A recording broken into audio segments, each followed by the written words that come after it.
curiosity as a time capsule. What is that? Awesome. So that's where I lay out my predictions for where I think UAP research is going.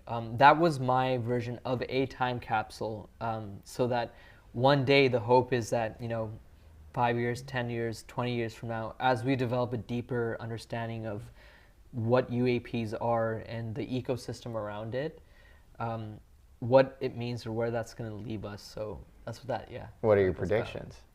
My prediction is that over the next 10 years, I think that we will have collected enough scientific evidence, enough groups will have collaborated and worked together, and also post-scientific groups too, right? Like I mentioned, we make some modifications to the scientific method.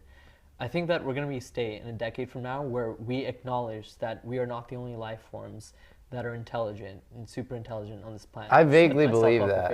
And that would be an insane thing. Say we all were like, okay, so we have scientific verification that aliens are, have bases somewhere, whatever. Right. All of a sudden, you replace angels and demons in the Bible with aliens, and you're like, okay, that was probably real. Right. And like a lot of that stuff might be happening now, and actually my cousin who had a vision, or whatever, like maybe he really did have a vision and they had something to tell him. Right. And all of a sudden the world becomes a much more magical place. Totally. And it's not just these like folklorish, that gives me funny shivers. Stories that people are telling in the form of religion that people think, it's just this sort of garden variety thing that you do, you show up, it's for the community, whatever. But it's ultimately, there's no metaphysical truth in it.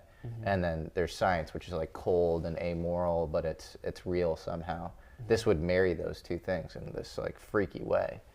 It's amazing. It would be kind of crazy, but I don't know if it's happening. I think it's inevitable. It is inevitable. There are too many anomalies that are being reported and that are being measured and observed around the world that for us to ignore, that relates to almost religious-like experiences, right? So let me start off by praising these two guys, these young, intelligent, upcoming, possibly already scientists who are willing to engage in this type of discussion, challenging the current status quo as far as the method of science is concerned. This reductionist, materialist perspective, which has been in place for quite a long time. They are willing to admit, and they're courageous enough to admit that there are certain phenomena and there are certain realities that our current model of science just simply cannot adequately address. And this is brilliant. This is refreshing. This is the way people need to be thinking. I mean, I think it's about time. And look, for us to really appreciate this, we need to understand for the past century or so, there has been a very strong effort to materialize reality.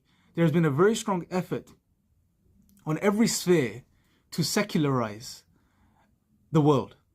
And science has played a part in this. Science has been the intellectual foundations, if you like, of secularism. And they've tried to run a very tight ship as far as this narrative is concerned. They wanted to present a certain model of reality to human beings, and that is that matter is all that exists. The material reality is the only reality. That there is nothing beyond the physical. And such a notion of reality has to be presented if you want human beings to bite in regards to the purpose assigned to human beings over the past, again, century or so after the Enlightenment. That is of material progress, worldly material progress. That's the drive has been towards that, and everything has been put in place to facilitate that. Therefore, now to see that we have young people who are willing to challenge this model, especially from the perspective of science, and they recognize that they have to, based on certain observations. Obviously now in this regard specifically, we're talking about UAPs as they're known now, or UFOs, or we can loosely refer to as the phenomenon. But previous to this as well, consciousness, which was referred to as the hard problem of consciousness, that presented a challenge. Aside from that, you have the study of religious experiences, something I've been engaging in recently, and you realize that there was a effort that was made from the reductionists who tried to undermine religious experiences and just reduce them down to just psychological occurrences, mental illness. Like I said, consciousness has been a very difficult, subject for these reductionists and the materialists.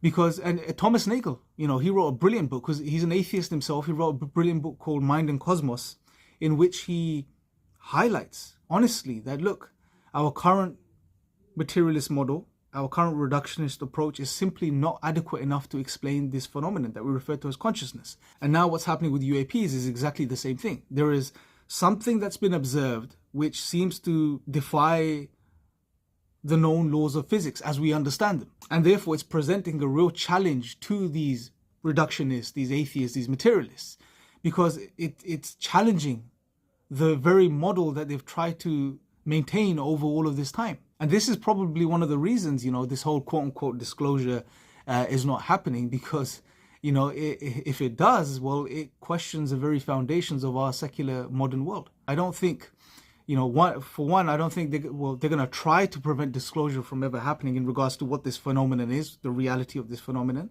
as much as they can. But I think there's too much evidence and too much noise out there right now whereby that's not going to happen.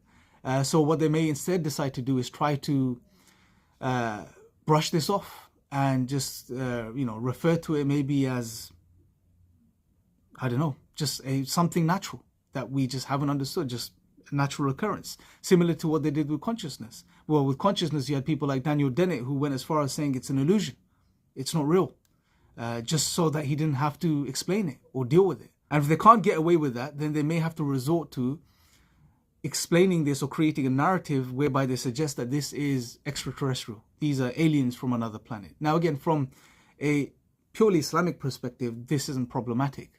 It may be problematic for other religions, but from an Islamic perspective, it isn't, because the Islamic framework allows for that explanation as well as other explanations.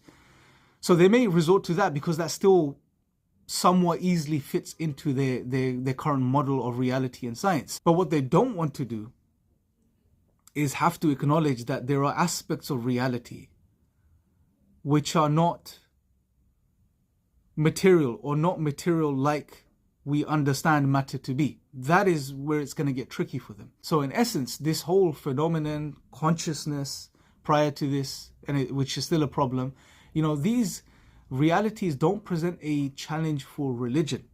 Because there has been this notion out there that, if extraterrestrials were to come, how would this affect religions? It will shake religions. But in reality, actually, it's going to shake the current reductionist, materialist, atheist narrative. That's what it's really going to shake. And I think they understand this. I think they know this. I think they realize this, and they are scratching their heads as far as how to deal with this. And the other problem it's going to create for them is that it's going to, as was mentioned in the video, it may in some ways give some well-deserved respect to religions and some credence, especially from an Islamic perspective. I can see this happening because, again, when you, like we've done in previous videos, and I'll link in the description box below, when you study the phenomenon, whatever there is out there about it, and you look at what Islam has to say in regards to the jinn, then you compare them, there is a perfect match. Now, from the perspective of, there has to be some sort of conceptual differentiation to call two things as separate, or to identify two things as individual and separate. If there is no difference, then it's one thing. So when you come to the phenomenon and the jinn and you compare them, there seems to be a perfect match. But anyway, like I said, that's a different topic. But to summarize, I think we're in very interesting times. And I think, in the words of Kuhn, we're approaching a paradigm shift. But in this case, it's not a paradigm shift as far as a particular theory of science is concerned or an idea of science is concerned. It's a paradigm shift in regards to the model that is currently at the heart of science itself, this reductionist materialist model. That's what's going to be challenged. That's what's going to have to be changed if we are to adequately explain this phenomenon or consciousness. Anyway, let me know your thoughts in the comments section below, and I'll speak to you guys next time. Assalamu alaikum.